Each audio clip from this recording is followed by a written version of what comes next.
What's up, everyone, and welcome into the Buffalo Sports Collective. It is Wednesday, August 21st, 2024. As always, I am PK alongside my co-host, Phil, for episode 300. We didn't have a big party for 200 or 100. I think we had a party for our 3-year, 2-year, 1-year, but 300 is a massive achievement for us. It's not 300 episodes. It's 300 regularly scheduled episodes. We've gone well over 300 with drafts and interviews and other possible conversations, but for just scheduled Monday, Friday, or Wednesday episodes, this is number 300. That's why I got my little party hat on. That's why Phil was shaking his pom-poms before the episode started. That's why I got balloons all over the room. Got more party hats over here. Phil, it's a party for episode 300. I almost said 200 something because we've been saying that for 100 episodes.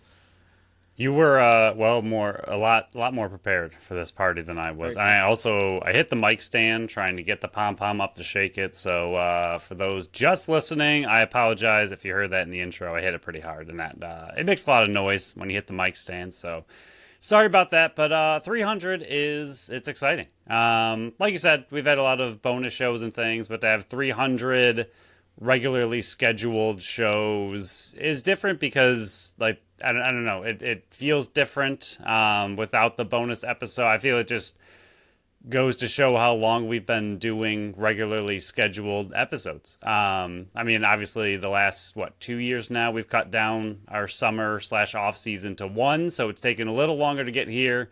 But it's exciting, and we really need to thank the listeners for allowing us to continue to do this and continue to be here. We are nothing without you guys, so we need the listeners, and we appreciate that you continue to come back and listen to what we have to say. Yeah, it's crazy to think how far we've come. We've said so many things, the last multiple milestones we've accomplished. You know, we had 20,000 downloads totaled up. We've had 3-year anniversary, 2-year anniversary, 1-year anniversary, so on and so forth. A lot of big time achievements, but I think 300 is a good party milestone. But I think you said it perfectly. Thank you to everybody that listens, likes, shares, whatever else you do to help grow this podcast. Really appreciate it. We're continuing to see the growth, and yes, we're in our downtime right now, but things are slowly picking up. Free agency is supposed to open next week. We'll get into all that kind of stuff. So, 300 episodes. We're gonna kind of treat this as like a normal episode now, even though, there's balloons all over. My championship trophy over there, right there, is wearing a little party hat as well. Screen behind me is going to be updating as well if you're watching on YouTube. But big accomplishment from everybody here at the BSC, and a big thank you to everybody out there that helped us get to where we are now. And by helping us, as I scroll over to our logo now, right behind my head there, to also help continue to grow the show. I'm going to say this every week, and I still stutter through a few of these. Remember, you can follow us on Facebook, Instagram, Threads, and TikTok at Buffalo Sports Collective, and on X and Blue Sky at Buffalo Sports Co. Don't forget to follow our channel wherever you listen to podcasts. That does include YouTube, so you can watch all this party stuff. I almost bought a popper too, Phil, but I decided not to. That's what I was expecting out of you, if we're being honest. It was close. I almost did, and couldn't find any cheap ones to warrant the pickup. Our website, buffalosportscollective.com. You can check out our store on our link tree, on our social media sites, on all the bios there. Just click the link tree. You click the shop, and it just takes you right to the shop, and you can shop around there. And top of the website, hit the shop tab, and you can represent the BSC on the go and look for the time breakdowns in the description of the show. We will start with the Buffalo Bills. We were watching the game as we were drafting our wonderful fantasy teams for the 8th season now, I think it is. Bills won. A really boring game. Glad it was on in the background. 9-3 over the Steelers. Final preseason game is next Saturday, 1 p.m. versus Panthers. But, Phil, I think the biggest thing that came away from all the preseason action actually happened last week when this episode aired, and I think it was the very next day. Matt Milano, pretty much done for the year. There's plans that he could be back in December, but at that point, you're still working him back in, and what does the linebacker room look like? And he's going to be 29, 30 years old at that point, so how quickly can he be reintegrated back into the team? And I was getting very excited, Jersey right there, very excited to see him and Bernard back on the field together, but we're not going to see that, and it's very disappointing, and it just means a guy like Dorian Williams definitely has to step up. Yeah, this team is scary. Not in a good way. I really don't. I don't know. I really, in the offseason so far, if Milano was returning, like before this injury, I wasn't overly concerned about the team in general. Kind of figured Allen could figure it out. He's really, really good. Defense has enough returning players, especially with Milano back in the lineup, that they should also be able to figure it out. Will there be a lot of close games? Yes. I mean, I don't think they'd be able to necessarily blow anyone away or anything, but it was going to be a season of probably some nail-biting games, but one that could be successful. Without Milano, I know they did it last year, so this shouldn't be all doom and gloom, but there's other issues on the defense in general. The offense is looking not as great as we would have hoped. Coleman is coming along slow, which was pretty much expected, but now Samuel is fighting turf toe.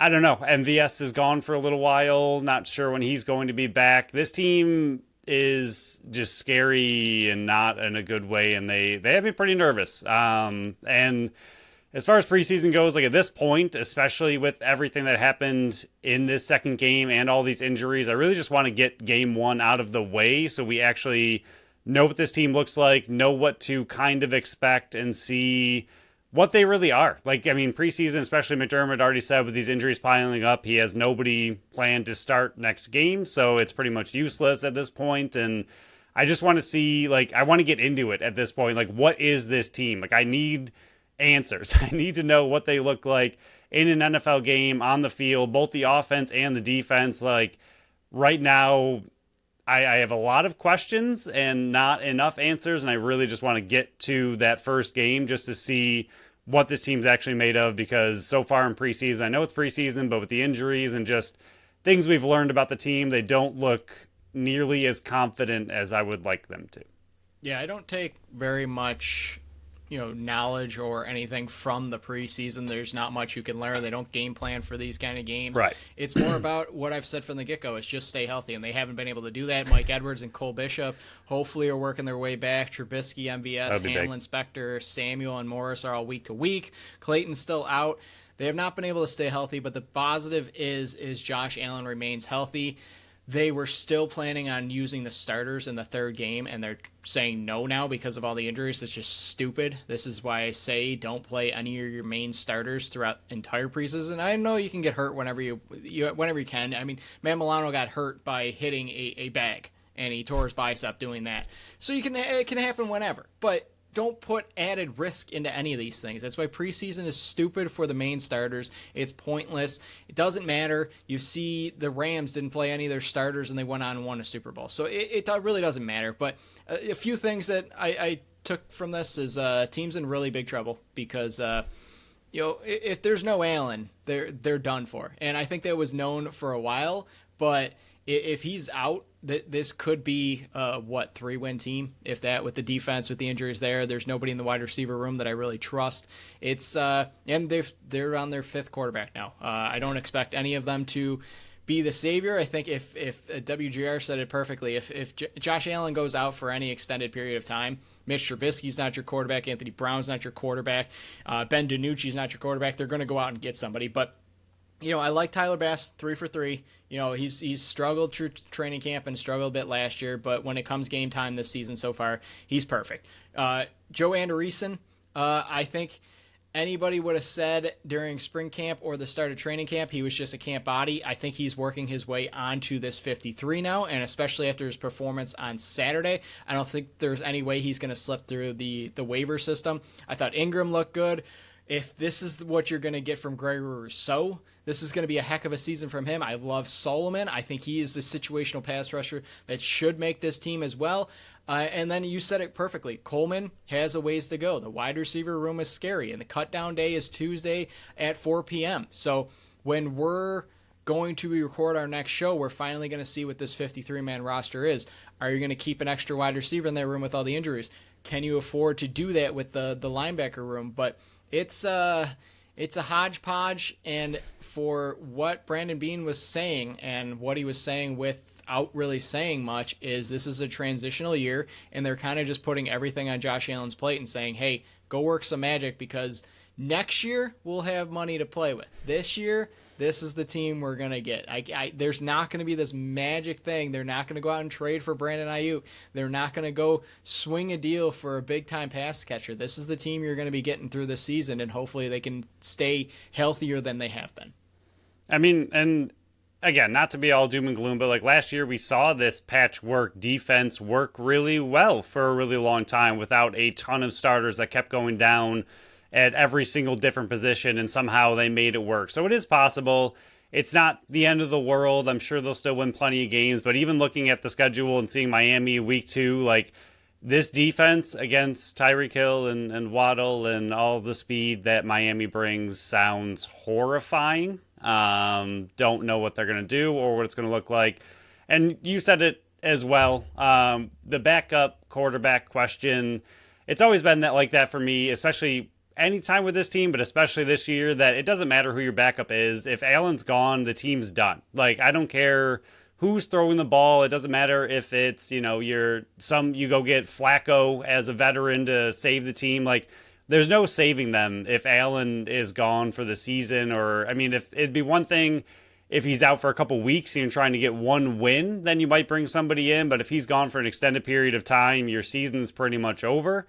So I'm not really worried about who the backup is. Again, unless Allen's out for a couple weeks and you think this team, I think they can still make playoffs. So I'm not trying to say that they can't. If they need a spot starter, I think like what you said and what you said WGR said is you will go out and find somebody who can do a little bit better than anyone you have right now. So that'll be interesting to see kind of as time progresses, what they end up doing with that. But excited to get the season going. I know we still have a weekend of preseason to fight through, but really just want to see what this team is and what they're made of after that week 1. I mean, Arizona's defense is about as bad as it gets in the NFL, so that's exciting, but their offense is also looking young and exciting, so it'll be a big test for the Bills defense and a good test for the Bills offense, and we'll kind of see what they have, but that's a few weeks away still, sadly. Yeah, fingers crossed you get Samuel back, but this is just another injury on the already long list of injuries he's had in his past, and that's why it was so scary to have him relied upon to be your quote-unquote wide receiver 1 on this team. When they signed him, he was the wide receiver 2. Remember, they still had Stephon Diggs, and they sent Stephon Diggs packing, and, it's J.J. McCarthy's out for the year, so maybe that second-round pick is a little bit higher, and it helps with the wide receivers. But that's a future problem. Like you said, it's one more preseason game this weekend. Then we get a bye weekend, and then the weekend start of real football. So we're still a bit away. Fingers crossed, no more practice injuries. Keep any possible 53-man players off the field on Saturday. It doesn't matter. Preseason's stupid, and I will always stand by that. But again, I do love it for the backups, but that's all it should be. It should just be an extended tryout for your depth players trying to make the roster, and that's about it. And even then, it's 16-man practice squads, so the majority of these players are sticking around. Also very true. Whether they're making the 53 or not. So, but do you think so? I mean, devil's avocado. Do you think Andreessen would have really had a fair shot if he didn't get that big performance in preseason to really put his name on the map? I know they have linebacker issues, so they might have found a way either way. But I think his performance changes how the team views him. I think his performance in the game definitely made it so they can't sneak him down to the practice squad. Will he have a role? So worse. Will he have a role on this 53? The only way he has a role on this 53 is either on special teams or Spector's gone, Morrow's gone, Williams is gone, and Bernard is gone. I think he's still like the 5th linebacker in that rotation. So the only thing that really got to him is they made it so he can't possibly go on the practice squads because somebody's going to steal him and put him on the 53. So he did well for himself, and he kind of just like, hey, Bills, got you. But, we'll he break gets to down make more money. Big time more money. It's a great story. Good for him, local kid. Very happy for him. But, Yeah, he did himself some favors, and the Bills not very many favors, especially with the Matt Milano news and Spector's out, and Morrow's working his way back, and so on and so forth in the linebacker room. It just can't stay healthy there, man. Can't stay healthy. We will talk about that game, the Sunday game, and the 53-man roster on the next show. We'll move forward to the Mad Matty Minute. This continues, and I hate it.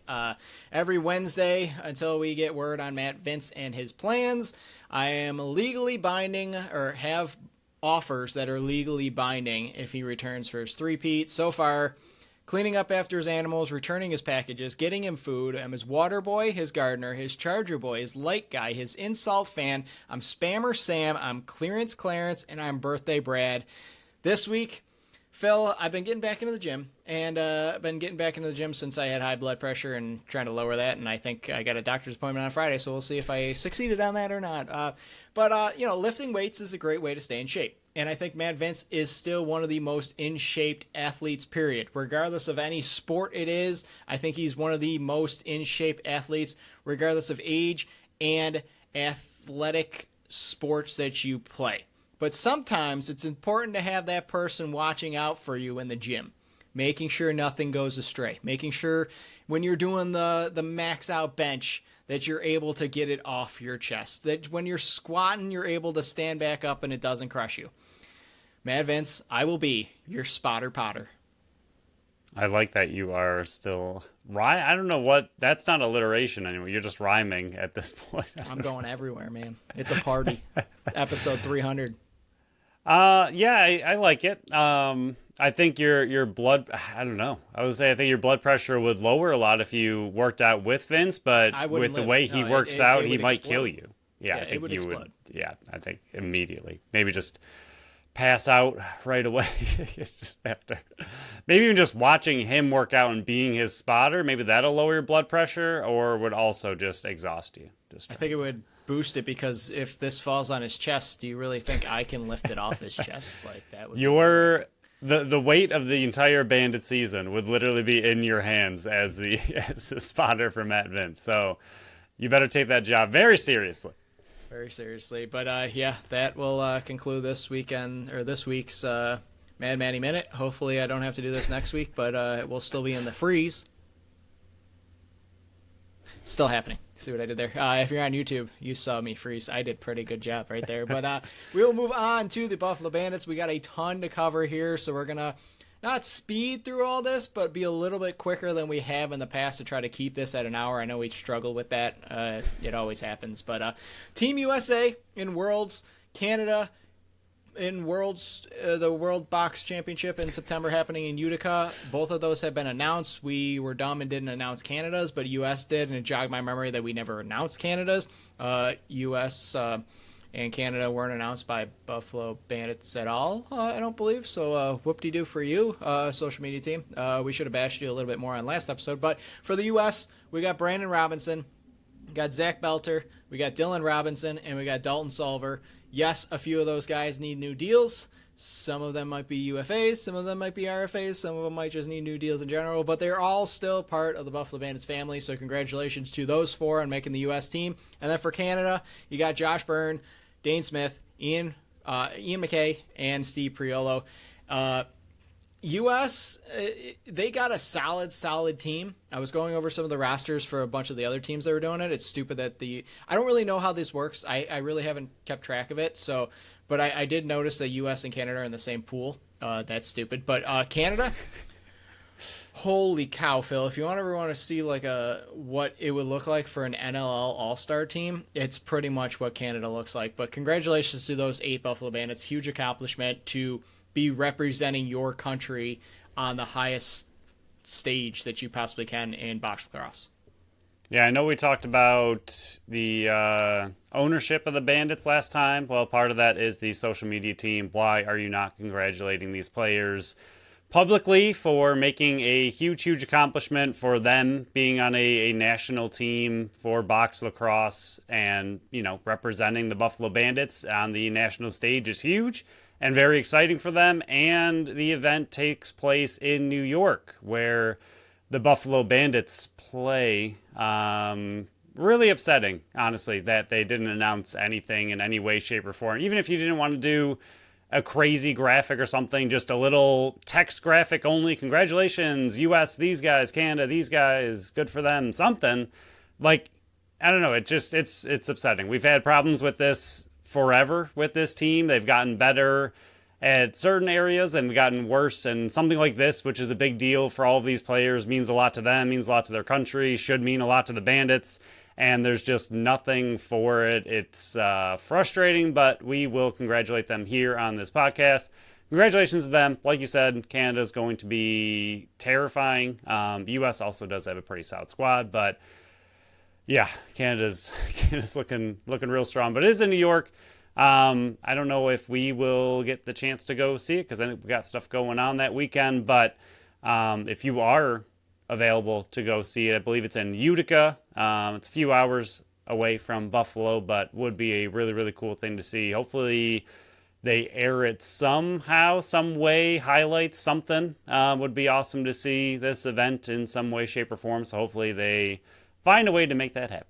Yeah, I was just going to say, I haven't fully looked into all this with all the other stuff that we've got going on with multiples of weddings, and we're still in the off-season mode, so we're spending time with our families and so on and so forth. But hopefully this is streamed somewhere, because this is star-studded power of stuff that you want to. When you got the itch for box lacrosse, this will help scratch that. But more news for the Buffalo Bandits, because we are still in the freeze.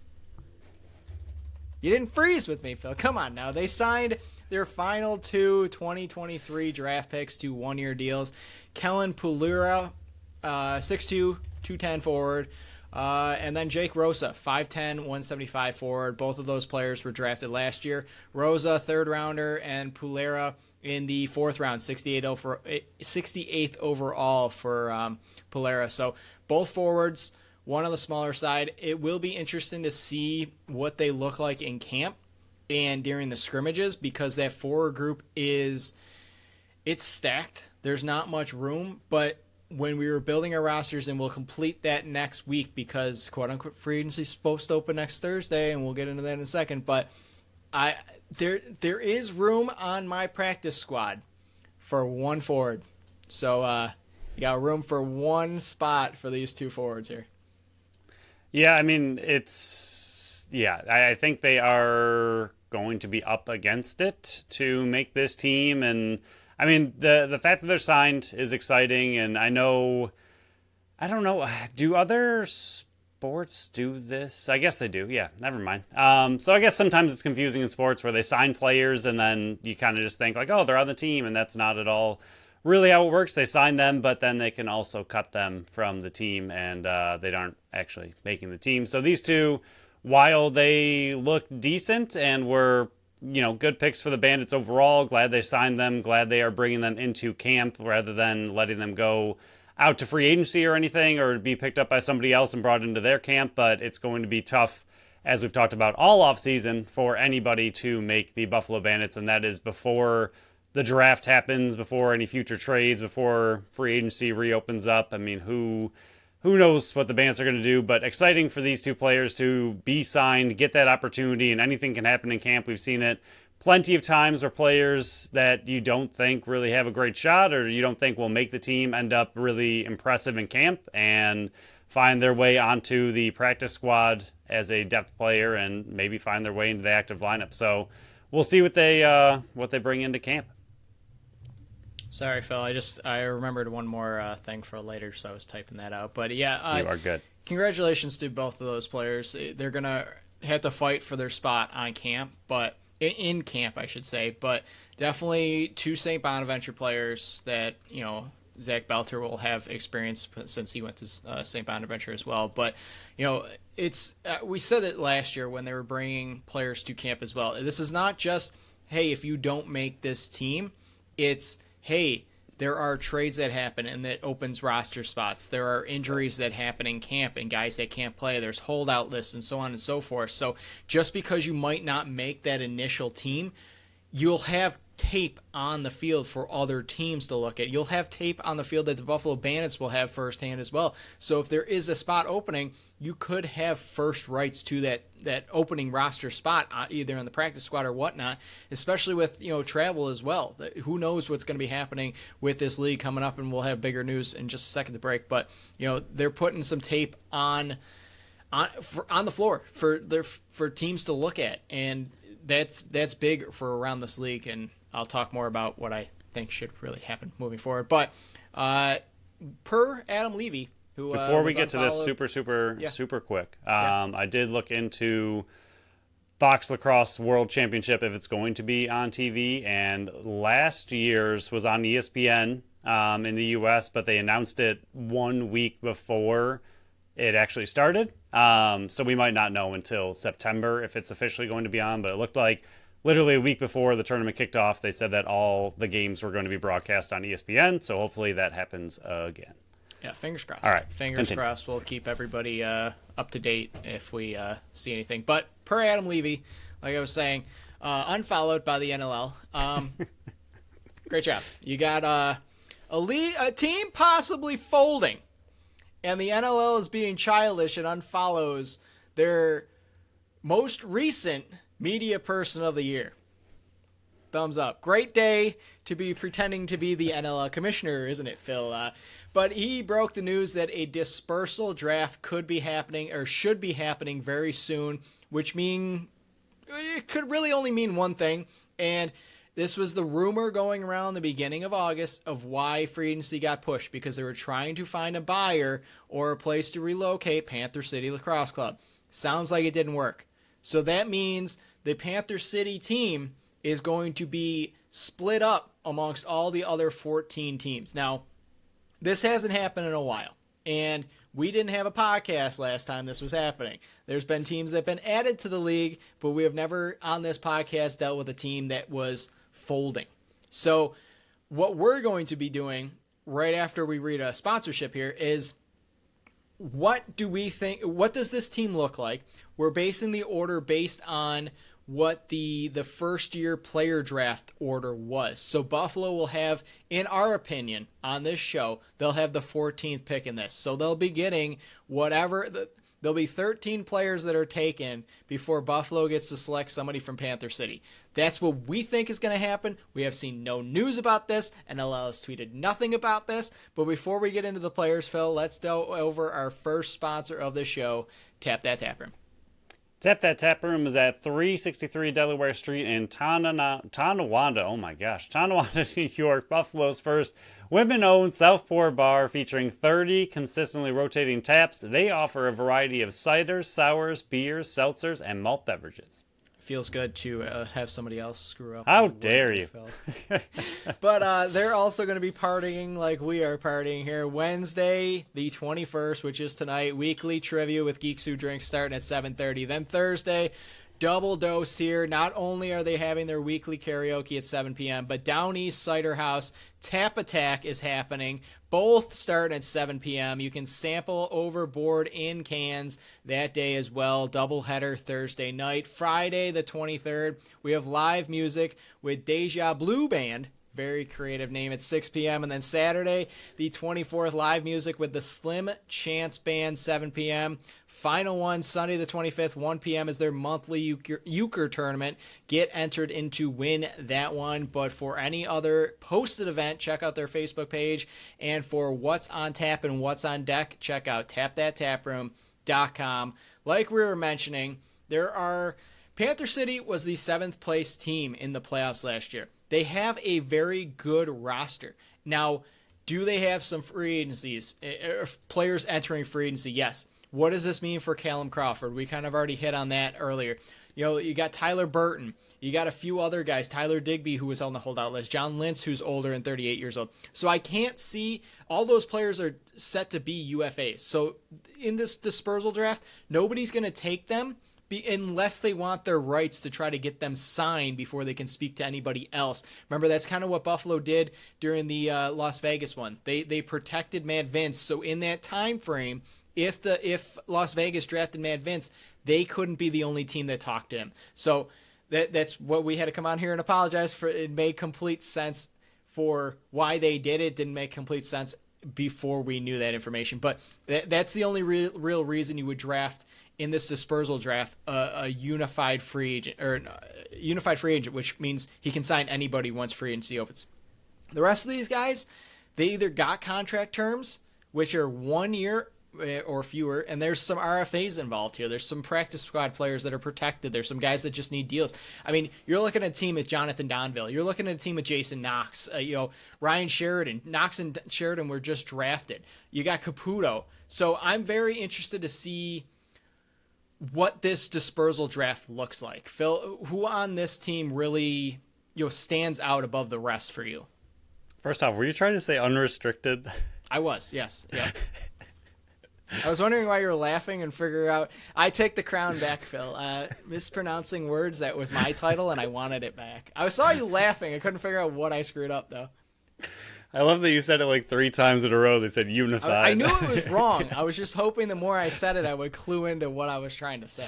Or if you said it more and more, it'd just be right. Like, if I say this 2 or 3 times, they have to assume that's what it is. It's the unified free agent. Hoping something else is in there. That's what it was with this one.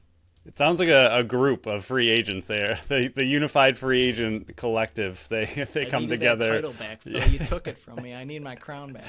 All right.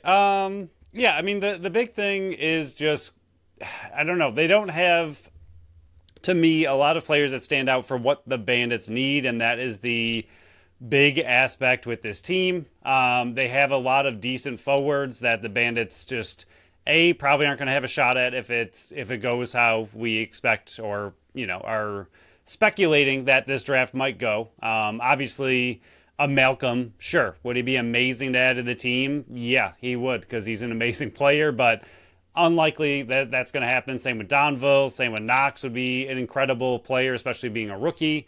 So they have a lot of offensive talent, but I don't think that's where the Bandits need help. And we've already seen Dietrich mention before that the offense he expects to, or hopes, stays together for a long, long time still, and they are all young enough to make that happen and clearly talented enough to do it. So to me, a guy like Matt Hozak would be a really big one for me. Led the team and caused turnovers, 12 block shots, had a little bit, not really any faceoffs, but he had 10 assists. 103 loose balls, which was number 1 on their team. So that's kind of player I think that the Bandits are going to be looking and hoping for. I don't think that kind of player will be available to the Bandits. You and I talked about it a little bit beforehand, that kind of the guy that you're going to mention, I'm going to mention the other one that you had as a possible option if Albany doesn't take him, and that is Ronan Poosh, who is a rookie last year. He only played in 5 games, which isn't a ton, but as a rookie on Albany, not a huge deal. He had 51 loose balls in those 5 games. He had 3 caused turnovers, but the other really big thing with him is he had 65 face-off wins out of 147 attempts for a 44.2%. For a rookie, putting up a couple points and also doing a few things that show he's not a face-off guy only, especially when they had Nardella. Could be a guy that the Bandits would like to look into if they want to go that way with a face-off guy.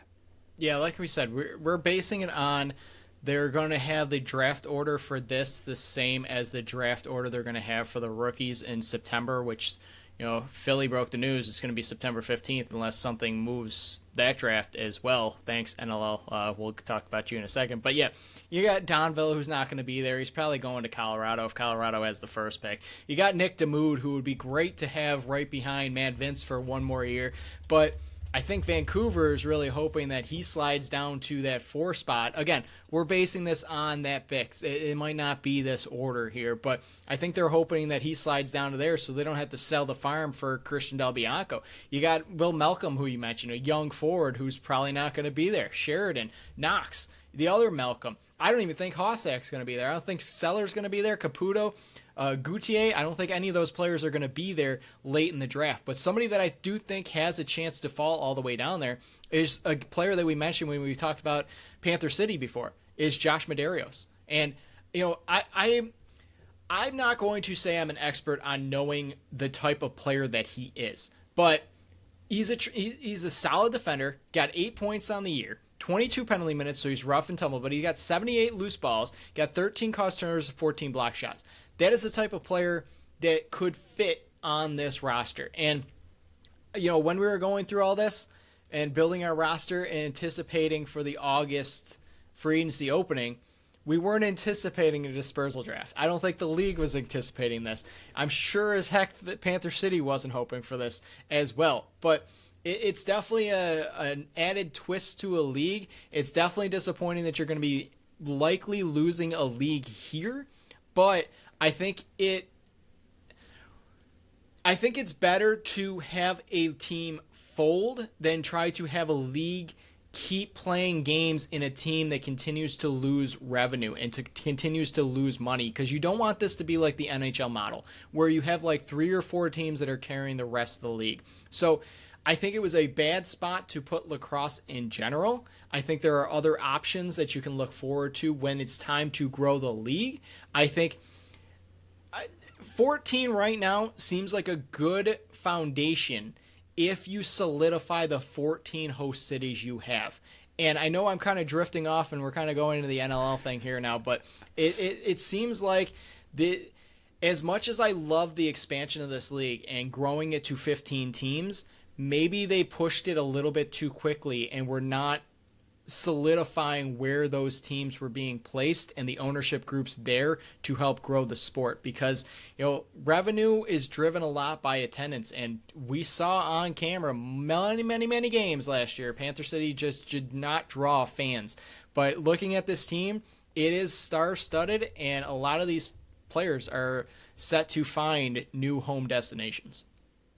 Yeah, I mean, looking at this draft again, the other interesting points of it are the drafted players by them that you have listed. There's only 1 second rounder. After that, it's 3rd, 4th, and 666.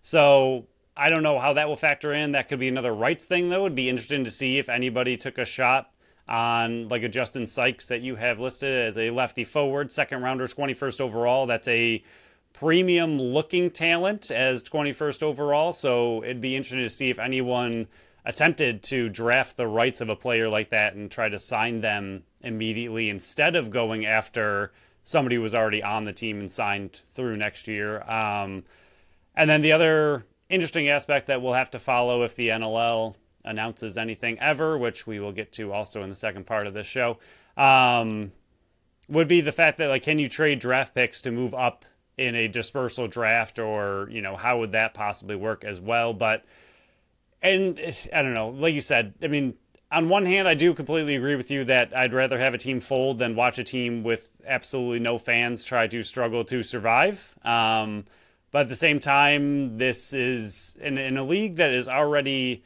arguably has too many players and not enough teams. And I mean, you look at the Bandits again, which we bring up all the time, that there's just no room on this team, and now you're trying to draft someone to possibly have a shot to make that roster, which means somebody else, if they do, if a person from Panther City formerly makes the Bandits roster, then somebody else that could have made the Bandits roster is getting pushed out. So, and you have that for possibly 14 players across the entire league. Like, that's one extra spot that is that much harder to fight for and get on in a league that is already pretty much filled to the brim with talent, and a lot of talent being left off rosters. So from that aspect of it, it is just a shame for the players. Obviously, that it's a bummer that their team is gone. A team that we know a lot of these players move to these cities to, play for that team, and now they could have to uproot their lives again. So kind of just don't forget the human aspect in this. Yes, there's the business. Yes, there's the draft, but also remember that these are people's lives, that they were on a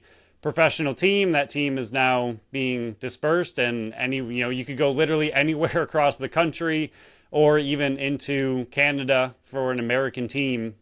So wild time for these players. Unfortunate for the team. Like you said, I think as far as the business aspect of it goes for the NLL, I think it's a good move to kind of move on from a team that wasn't doing very well attendance-wise, but just a bummer for the players. Yeah, it's a definitely a black eye for the league with another team folding, where you are also had relocation for many other teams. New York's going to Ottawa now, and there's plenty of rumors elsewhere as well. So it's definitely, I'm hoping that the league continues to go in the direction I'm hoping it's going to. Every time we think they're on the right track, they take a step back, and that's what we don't want to see. But if you want to keep track of this, we'll be tweeting everything out from the reliable sources. But if you're not following Adam Levy, like the NLL is now not following him, make sure you're following him, because he's the one that broke this news, and he's the one to definitely follow for all the information on this, because you're not going to hear it from the league, which is a good tie-in, because now we're the NLL commissioners for the day. And we did this last year. We added 2 other segments. This is our final segment before hopefully free agency kicks off next week, which, again, we probably won't know until the day before. Then we're going to do this whole episode and come out on Wednesday, and then we find out that free agency moved again. But we're going to be tossing out ideas to try to improve the league as a whole. And as we were talking about this, my number one thing that I mentioned last year, I didn't have it on the list, so I'm going to toss it in now. And this will help because of the dispersal draft. Bigger practice squads or red shirt years. Buffalo Bandits should not have been forced to keep Evan C., their rookie 4-string goaltender, on their practice squad all year long so they didn't risk losing him. There needs to be an option where you can redshirt a player who can continue to practice for the team but cannot play for the team. If he plays for the team, treat it like college, and then he has to go on your main roster. But there needs to be ways that if you're going to have a 6th-round draft every single year, and players play into their late 30s and 40s. This is not like the NFL, where the average year or the average lifespan of a player is like 3.5 years. This is the NLL. A lot of players play a long time in this league. There's only 14 teams now. These rosters need to be expanded if you're keeping it at 14, because there's just too much talent out there. And you can't have teams wasting valuable assets and resources to draft these players, put them in camps, and then there's just not enough room for these players and they get released. There needs to be ways that players can continue to develop and grow the sport nonetheless, playing on a team in the top level of box lacrosse. And you just don't lose them and they go into free agency for nothing. There needs to be a way, whether it be bigger practice squads or, like I said, redshirt years for the rookies, where they can be on your team, but they just can't play. They're not on practice squads, so you can't call them up, but they can practice with the team and continue to grow. Because there was no way Evan C. was going to get in one of those games last year. There was absolutely no way. If both backup goaltenders went down, they were going to go out and sign somebody or trade for somebody. He shouldn't have been had to stay on a practice squad spot for no reason when there needs to be a redshirt team. And I know we're trying to speed this up, but this one, I had to go in more detail because this one's so passionate to me that it's just stupid that you can draft all these players, and you think about years ago, like Nick Miller should have made this team in some sort of way, and he goes into free agency and his NLL career might be over. It's just, it's stupid. There needs to be a better system in place for these type of players if you're going to have a 6th-round NLL draft every single year. Yeah, and we just mentioned it with all these players and just the squeeze on rosters as there already is, but also just to develop these guys. Like, it's not fair that, exactly what we just said, Nick Miller, like 2-3 years down the road, if he was on this team practicing, still working the offseason and everything, you don't know what he's going to develop into just because, he doesn't work out as a 23, 24-year-old headed into the league because he can't break into a championship roster. Like, that's not really fair to punish him for that when he could possibly crack that roster 2-3 years down the road, when you continue to develop that player, continue to put time and effort into him because you drafted him and you saw something in him that, could be a big aspect of your team. And now you don't get that opportunity because of a roster squeeze and there's just no room. And like you said, Evan C. is another huge example of that. Like, let the guy develop in the background for your team. You drafted him. He should be allowed to develop under the team, but find a way where, okay, if he's on this, in this bucket, they can't play this year. And like, I'm sure the Bandits and all these teams, like you said, with a 6th-round draft, would love that. Big fine. I'd love a whole team of players that we can develop and pick off of in the future and just see what these guys have instead of just giving them one draft. And then if they don't make it that year, good luck trying to find a way to crack back into it with another 6-round draft of new players coming right up behind you. So now you're just stacking players on players on players that aren't making these teams, and every single year there's more of them. So completely agree. Love it. And it's a good way to kick it off. I'm glad, because that was the one I was almost forgetting. Typing in there. I'll try to speed these up real quick. The second one, it should have happened last year. We complained about it nonstop. It happened, I think, the year before, and I think it happened through COVID. Stream the 2024 draft. It's 2024. How is this still not happening? It shouldn't be difficult to do. You and I figured out a way to put this on YouTube, even if it's pre-recorded and posted later. Like, have a way for these kids that work their entire lives to have those moments, hear their name being announced, where you're not just seeing it on Twitter. You're not just seeing it, happen on a website where their name's just getting typed into something. Have them actually have their moment, get on stage, shake the commissioner's hand, and have proof of it somewhere where people can actually watch it. It shouldn't be that difficult. If we can go out there with a camera and tape it and stream it, NLL should be able to too, because guess what? While you might not have a big budget, ours is 10 times smaller. We can do it. You can do it. And again, like, the big thing with that draft is that we don't know a lot of these players. Like, it's not like the NFL or the NHL where there's just all these, people out there that are scouting, and there's all these profiles on all these players, and there's really not any of that pretty much for the NLL. There's one or two things that get posted of, maybe the top 20, 30 guys, and past that, good luck. So it'd be great to have, two people who know what they're talking about on the live draft explain who this player is that your team just drafted and what they could mean and what they bring and their stats, and just like a draft, like a professional sports draft. But Phil, I know you want to talk about this one. It was suggested a ton by the listeners for us. We both had it on our list, but I said the last two, so I'm going to let you take this one.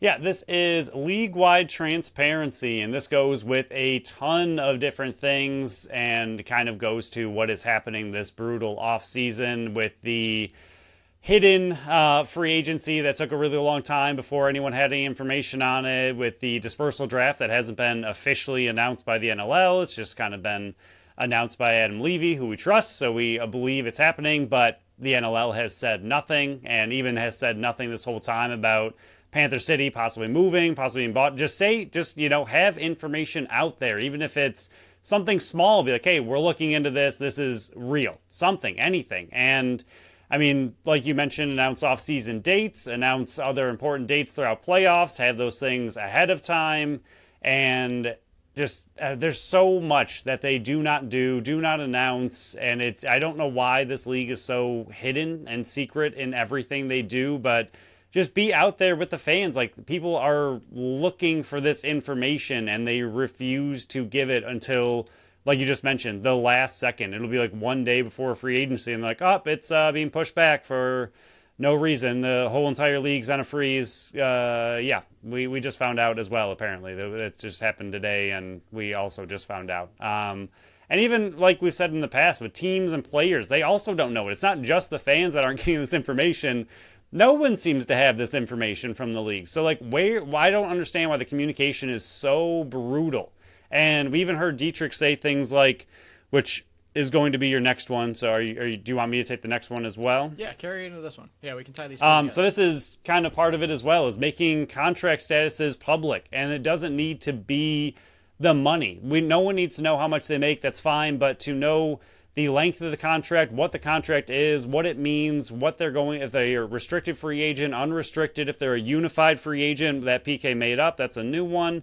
Whatever they are, it'd be nice to know. And it's the same thing, again, with the teams and the players. Like, even Dietrich was mentioning in his podcast interview that they don't know the medical status of these players until they are on the team. Like, the other team has it, but they don't necessarily need to share it. And if you're trading for a player, the Bandits don't know what this Colorado player, what his injuries are. It's just not available publicly to the teams. And we don't need to necessarily know that. But even the injuries that happen throughout the year, like, there's no real upper body, lower body, several weeks, week to week, day to day. Like, what is it? We never know how long these players are going to be out for unless the team gives you some kind of indication in the post-game press conference. I know they don't know right away, but every sport seems to have some kind of, even NHL has the very vague upper body, I don't know, he's coming back sometime this year. I mean, they're very vague about it, but I mean, at least they have something, and that's something that the fans are looking for. Like, we don't know when these players have any intention of returning. Is it going to be 3 to 6 months, or is it going to be 1 to 2 weeks? Like, it'd just be nice to know any of that information. I mean, there's just so little information out there from secondary sources that the NLL itself needs to do a much, much better job of getting that information out there. And the fans, teams, players, they're all pretty much starving for it. So get it out. Yeah, and I'm going to try to, clip note what I'm going to say here because we're already like 50 minutes in, and I know we got some listener suggestions we still got to talk over, and I've said this multiple times. And we work our butts off to get the information we have, and there are people out there that work even harder to find out that information and break the news as well, and we rely on them because they're a trusted source in this industry. So we're thankful for them busting even bigger butts to find out that information because the league doesn't make it easy. I understand you and I and a few other content creators out there are a slim percentage of the people that would gobble up this type of information. And like you said perfectly about the contract says, I don't give two farts what a player is making. I don't care about all that. I just think it would be important for the league to put out what the player's contract status is and what it's going to be, so you can be like a makeshift GM like we've been doing all off season and we work our butts off to keep that stuff as accurate as possible.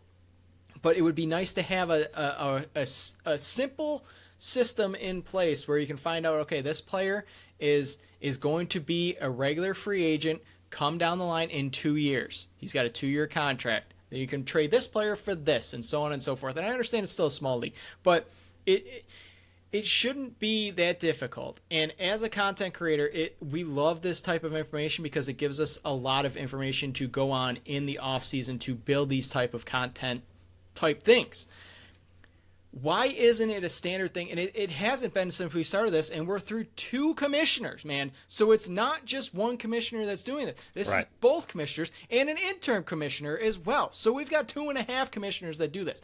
I don't understand why at the end of the season they can't just put out a list of dates of when everything's happening. Why can't you just make an announcement? Why did it have to happen 2 days before free agency was supposed to open that, hey, we're going into freeze? You guys didn't know free agency was even going to open on August 1st, but that's what's going to happen. Guess what? We have no idea when the draft is going to be, but hey, Philly just signed a head coach, and in the article they broke when the draft is. Like, it shouldn't be this difficult, and for 3.5 years we've been preaching the same stuff. If you want to grow the sport, there's little nuggets you can drop out to the public that will eat it up. People like us will eat that stuff up. We are not that difficult to please, Phil. It's very easy to please us. Just give us dates of when things are happening. Just release small bits of information, and guess what? It'll be those little nuggets. We'll be eating them, and we'll be full. And then you don't have to worry about feeding us for a while. We can go back into our little corners and hide and complain about something else. But until then, I'm going to keep harping on this nonstop. I think I have the same exact comments that I did last year because nothing changed with the NLL. Did they get better? In certain areas they did, but these small little things, they can just improve their league so much if they just did small things. But I don't know if you have any other suggestions or if we can go right to the listener suggestion now, because we have a ton of them, and they did. They are as educated on these type of things as we are, and want to see the league take the next step as well. Yeah, I have 2 other quick ones. One of them we already touched on, and that is just trying to find, I know the league's obviously working on this. It's not something that's simple, but trying to build the franchises that are there, especially with this Panther City news, trying to build up their attendance bases before expanding again, which I think seems to be the plan of what they want to do. But, I don't know. We've been hoping that these cities, and I think last year was the biggest attendance year or one of in a long, long time. So that's really great for the game in general, but just trying to find better just consistency and bases for all of these teams that are already there, building them up as much as possible. I mean, I know we love the Bandits and we want them to continue doing well, and they will, but the Bandits are pretty much self-sustaining at this point. Like, teams like this that are thriving, you don't really need to worry about. They need to pump all of their resources into the smaller, struggling teams to build them up and make sure that they don't go anywhere for a long, long time. And then the other thing we talked about on the last episode, which is that Hard Knock style behind the scenes video that they did with the San Diego Steels a few years ago. And then it was just kind of a one and done. And that was something that was really cool to see. I think that's something that could grow the game if you throw that out to people that are not NLL fans. And just, I mean, sports fans like watching sports and they like eating that kind of stuff up as well. And if they have something that, we don't really know about the NLL or lacrosse, but they can watch the behind the scenes of a team, watch some live action, within those episodes, and maybe they start to like that team, start to like the NLL, look into it more. And it doesn't have to be the Seals again, but just a different team every year, very similar to what the NFL is doing. Just behind the scenes is always cool. It goes along with everything we're talking about, which is just more content, more information. Just get more stuff out there about the NLL, about lacrosse, and just try to build new fans across the country. Yeah, I completely agree, especially with the build up the fan base there. And this one kind of ties into the first suggestion from a listener here is better home cities to play in. I think that's secondary option. And even when coming in, Brett Frood said he wants to stabilize the franchises that are in place now. And I think that should be the main priority. But when you have a situation like Panther City that's struggling with attendance, you need to make an adjustment. And they tossed out Chicago, Detroit, Salt Lake, Rowling. I like those host cities, and I think those would be good host cities. But I think the main priority should be is building up what's currently there, solidifying that, so when it is time to expand and grow the league to 15, 16, and so on teams, you have that solid base. I don't think as much as the talent is out there and they want to grow, I think temporarily you make the rosters bigger, you make the practice squads bigger, you take away that saturated market there, and you solidify what's there now. So when it's time to expand, the teams that are there is a good solid base that is attracting, we want to see barns that are 75 to 80% full at the bare minimum. And I understand that Bandit Land is nuts, and it's a hard goal to achieve, but that did not happen overnight. That happened with smart, strategic marketing of getting people in the door to get these passionate fan base, get these the players in the community, growing the sport that way, get them in front of people, and moving them to the cities to help grow that fan base. So I think Buffalo is a great blueprint of what other cities need to do. You just have to have that solid organization from top to bottom to do it. But I do agree those other cities would be good options to relocate if, God forbid, you have to do that again, or expanding the league down the future. Yeah, love it. I'm going to skip to a different one because I think the next two you're more in tune with. So better TV contract. I agree with this. Trying to get the game on main channels. I think it was Channel 23 last year had most of the Bandits games, which was a huge step and something we had not seen. Yeah, something we had not seen before with the Bandits. So I think that is a really big start. But again, I mean, not knowing what it is around the country, I don't know if those other games are played on local channels. I don't live in those cities, but if they're not, I think that step is huge because, again, somebody flipping through channels can find the Bandits and it's a local team. They can watch them and hopefully fall in love, go see the game in person, fall in love even more, and then stick around for season tickets. But yeah, I mean, the more you can get the game out there, the better. I mean, that is the big thing, is getting this game into the homes of as many people as possible. And hopefully from there, you can, find their way to buy tickets. And then, like I just said, from there, it just kind of builds and builds. But I think the Bandits took a step in the right direction last year, whether it was them or Channel 23, whoever did it.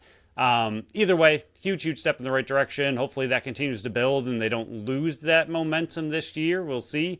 Getting them on ESPN Plus was big. I know that's still subscription, so it's still behind a paywall.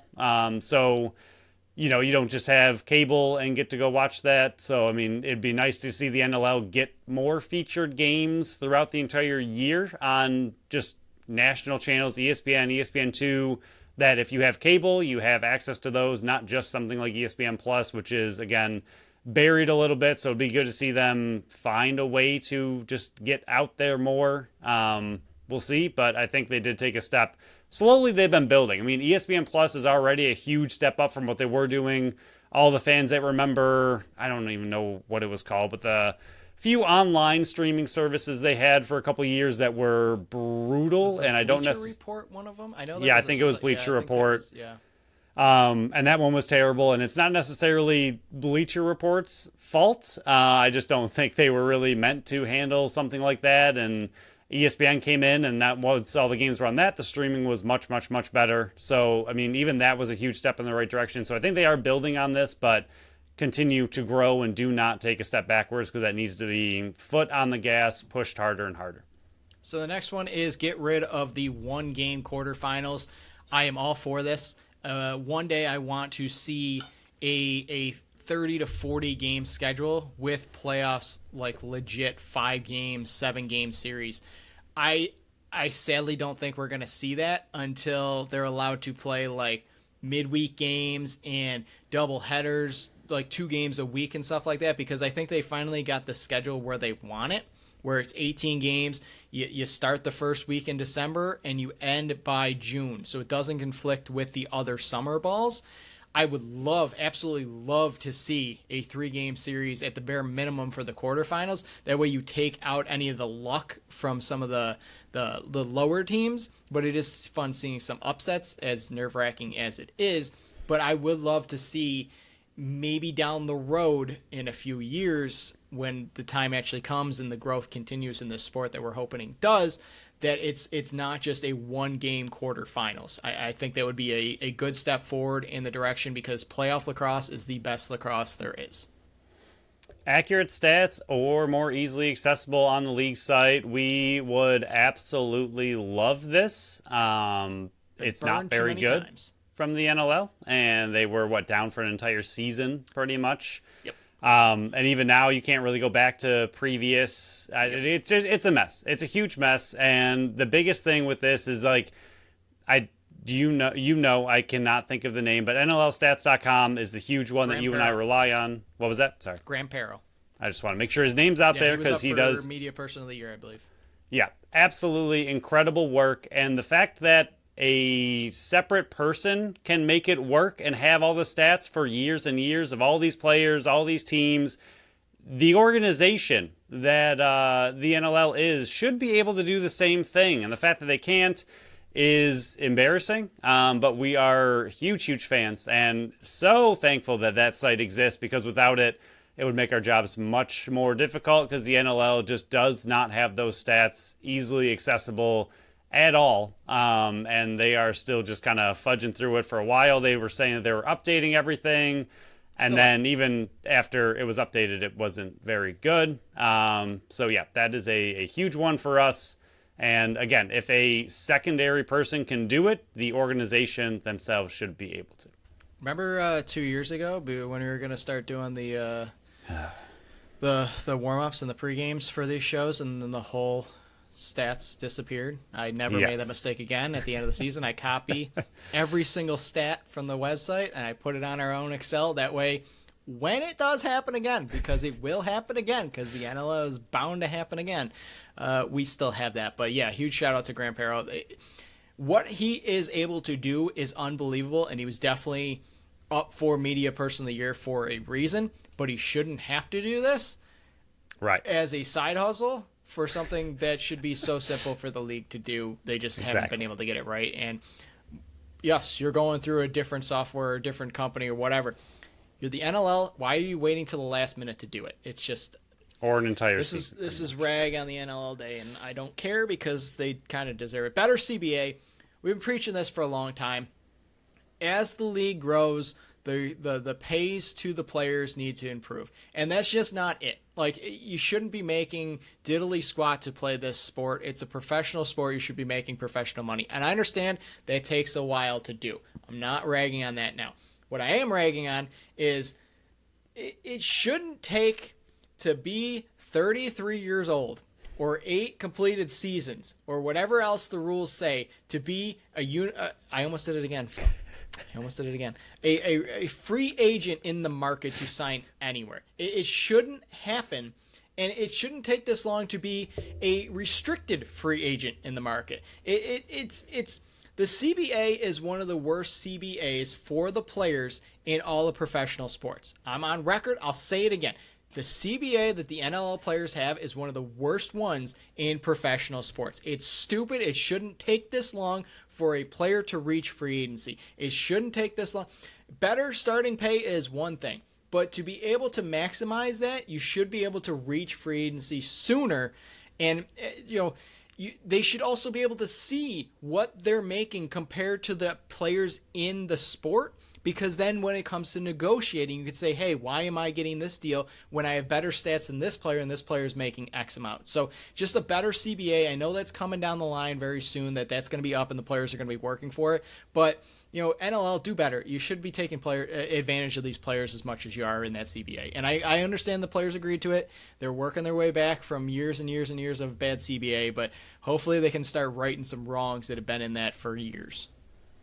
An app for the league, and this I would absolutely love as well. Highlights, news, stats, injury reports. It kind of goes along with a massive theme that we've been talking about. I mean, stats would be fantastic. Injury report would be fantastic. Highlights, they've gotten very good. They've gotten much better at throwing highlights out there more frequently.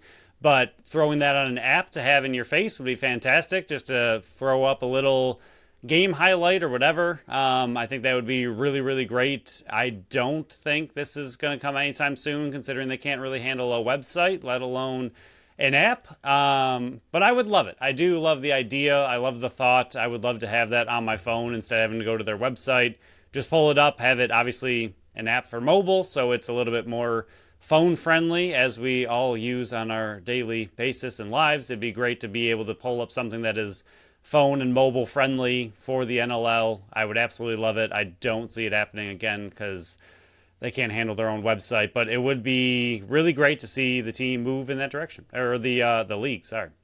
Yeah, the last one here before we shut it down, we're over the hour mark. We tried, Phil. We cranked this out pretty good. More hype videos, and this one person said he wanted this because he uses it in his classroom and he wants a better excuse to throw some Bandits content in there. There's nothing like a good hype video. I love those, the intros, the first time you're sitting in your seats for the start of the season, the first intro. I never watch it. They always tweet it out early, I believe. They always put it on their Facebook. Never watch it because I want to be in my seats to experience that, especially last year where it was the banner raising ceremony. But yeah, more hype videos. Love those. You can never get enough. That's a huge way to draw in more people to view your content, is more hype videos. Maybe you and I will get our own BSC hype video before the start of the season. But yeah, I love that idea. You can integrate that to the apps. Like, this app would fix a lot of things if you just have the schedule on that. You have the injury reports. Again, we don't need to know what the injuries are. Maybe a timeline, something like that. But there's a lot of growth this league can be doing. We've been preaching for it and praying for it for the last 3 seasons. This is going into their 4th season covering this team. We've seen a lot of growth in the league, and for the players on the field, the product on the field has never been better. I think the environment in Banditland has never been better. I think the talent has never been better, but I think there's a lot of spots where the league is just dragging behind, and I was hoping with the new commissioner this would be better.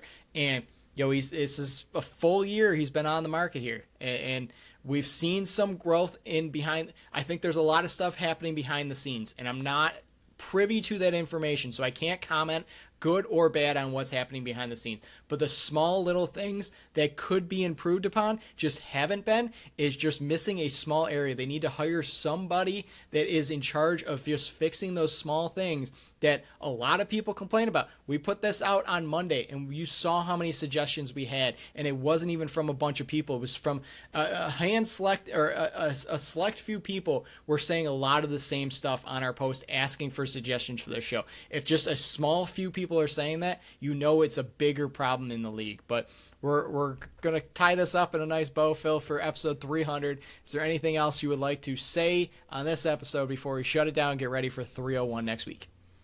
Yeah, the NLL should have thrown us a party for our 300th episode as well, and they missed that, and we're not happy about it.